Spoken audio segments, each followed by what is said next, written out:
Game jams. I love them, you love them.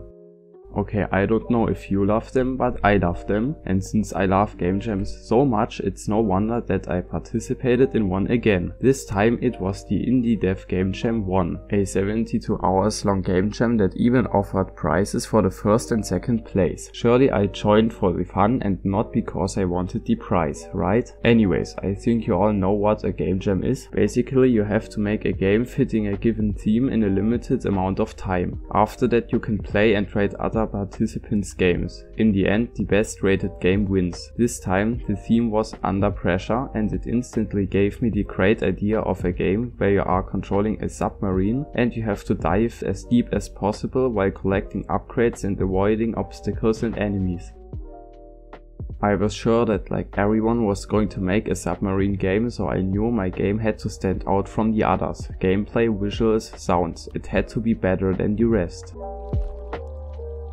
As always, I started off by drawing some basic objects to get an idea of how the game would look like. I spent the first hour or so just drawing the tile map for the game, and I was going insane in the process. I hate drawing tile maps. After that I wanted to draw the submarine, and it turns out that I in fact can't draw submarines. After a while I ended up with this, and I thought it looked pretty decent. I made a new Unity project, made a tile map with the tiles I made, and put the submarine into the project. Now it was time to make the player controller, which was very easy, just as always. Okay, apparently it wasn't as easy as I thought. What is even happening? After 3 attempts I finally made it work properly. I tweaked some values and added collisions, and then it worked. These rotations were not intended. Lastly, I added rotations to the submarine so the movement doesn't look as pale as before. This time the rotations were intended. Alright guys, 1 second, if you are enjoying this video so far, please don't forget to like and also consider subscribing, since it would really help me and my small channel. Thank you. Day 2 was a very good day. I was very productive and spent a lot of time adding many new features to the game. Alright, this was a lie. I spent the most part of the day playing random games instead of working on my own one. I started this day by making the water. It's very light blue on the surface and gets darker the deeper you go. I also added a counter indicating your depth. The submarine itself is 1 unit long, and many small submarines are about 15 meters long, so I assumed that 1 unit in game is about 15 meters. As you can see, I also animated the submarine, and I added small waves on the water surface, as well as some water particles that appear when the submarine drives on the surface. For some reasons the particles sometimes don't spawn. I tried fixing that for hours, and in the end I just gave up because I was running out of time. Don't even ask me why I spent literal hours trying to fix an issue with a particle system. I am going insane.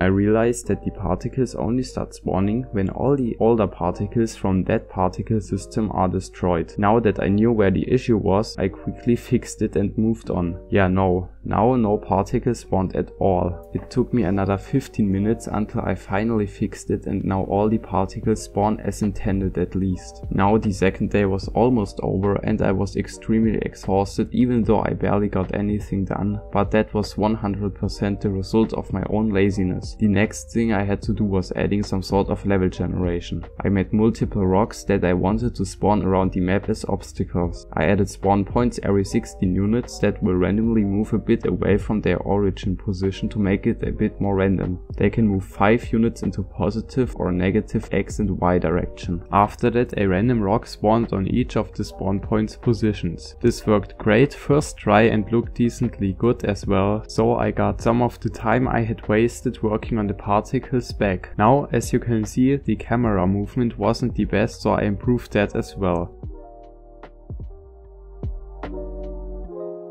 2 days were over, I had 2 days left to finish my game, and I had nothing except a submarine that moves around some rocks. There's no challenge to the game, there's no goal, there's nothing except a shaking submarine, and I only had 2 days and no motivation left. I drew out some basic UI elements and added 2 bars to the bottom right corner of the screen. One is your health bar, and the bottom bar shows how much air you have left. Your air decreases over time, and the deeper you go, the faster it decreases. decreases. I also added a little text indicating how much faster your air amount is decreasing following your depth. As you can see, the deeper you go, the faster your air bar becomes empty. Right now, the only way to lose health is by crashing into rocks, since there are no obstacles or enemies in the game right now. Now it was already very late at night, and after making this as fast as possible, I finally went to sleep.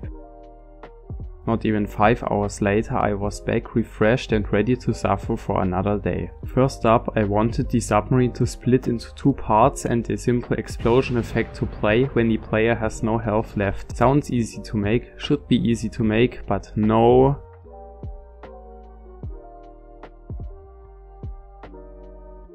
Alright, look at this code. You probably don't understand what it does. It creates the weird submarine cluster you just saw, even though it's supposed to spawn 2 submarine parts and play the particle effect, nothing else. I tried fixing it, and some minutes later I ended up with the exact same lines of code, but now they mysteriously work just fine. This was the point where I realized that game jams are making me go insane, and I don't know how much longer I can take this, please send help. Now I had to decide what happens when you run out of air.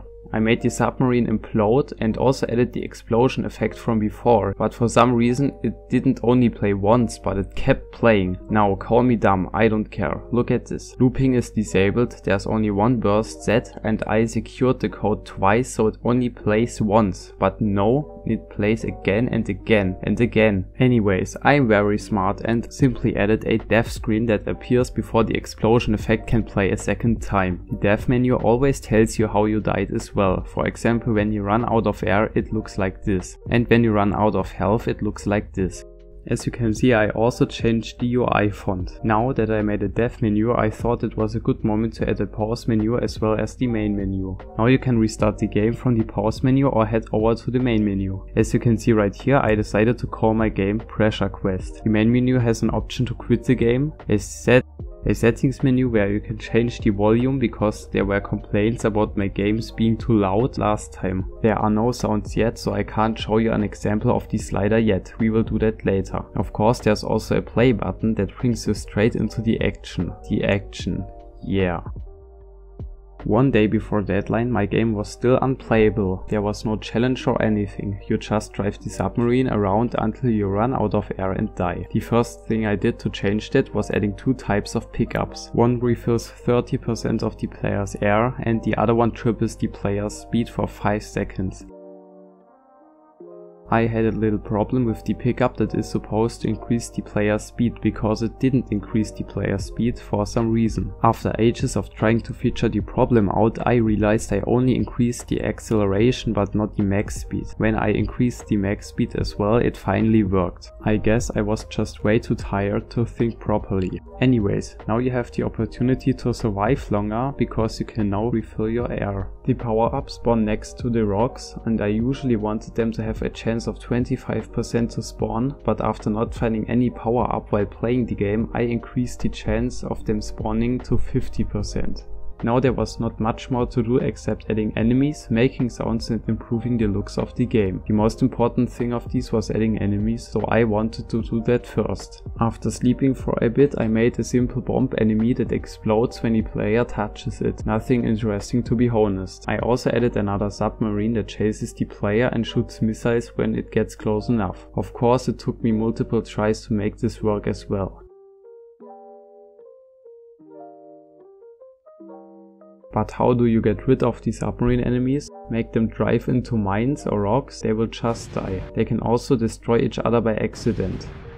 Having only 4.5 hours left, I still needed sounds, better visuals and an enemy spawning system, as well as a high score system. Making the high score system was very easy. At the beginning of each game, I simply check if there's any high score saved already, and if yes, I take it. If not, I just set the high score to 0. Once the player score exceeds the high score, I set the current score as high score and save it. The player can see their high score in game and in the main menu. There's also an option to reset the high score in the settings menu. And why is the submarine hissing? The game looked really bad, so I added seacrust tiles, which I have made previously, to every rock, and damn, this took ages, and added some lightning effects, and it already looks much better. Now, the last problem was the enemy spawning system. Every few seconds I spawn a bomb or a submarine between 50 and 30 units below the player. The distance from the player and the kind of enemy is chosen randomly. When an enemy spawns inside a rock, it simply gets destroyed. I know this way to handle the enemy spawning is very basic, but at this point I was really running out of time. Some other things I did was removing the meters from the score counter, because not everyone in the world uses meters, and adding screen shake when a nearby object explodes. Hold on a second. Here we go. I also wanted to add little animations to the pickups so the player can spot them easier, but when I did that, the pickups didn't spawn anymore for whatever odd reason, so I just decided to go without an animation. Now, everything I still had to do was adding sound effects and testing the game. While testing, I barely found any pickups, so I increased their spawning chances. Lastly, I quickly added some 8-bit sounds, which I made in JSFXR, and then I went over to the main menu to finally test my volume slider. And guess what? Of course it didn't work. Luckily it was only a small issue and I fixed it quite fast. That was everything, and I finally exported the project. I handed it in with about 40 minutes left, and right after handing it in I realized I forgot to make a tutorial. But I was way too tired and way too lazy to make one, so I just called it a day. This is the end result. It didn't turn out as good as I expected, but that's purely my fault. If I'd spent less time distracting myself, I could have made this game much better. But even though this isn't one of my best gem creations, I'm still pretty proud of it, because I've learned a valuable lesson in the process of making it. And I finished the game even though I had basically no motivation left in the end. So yeah guys, if you want to play the game, the link is in the description, and if you enjoyed watching, please leave a like and a comment, and don't forget to subscribe if you haven't yet. That was everything for today. Have a great day and see you next time.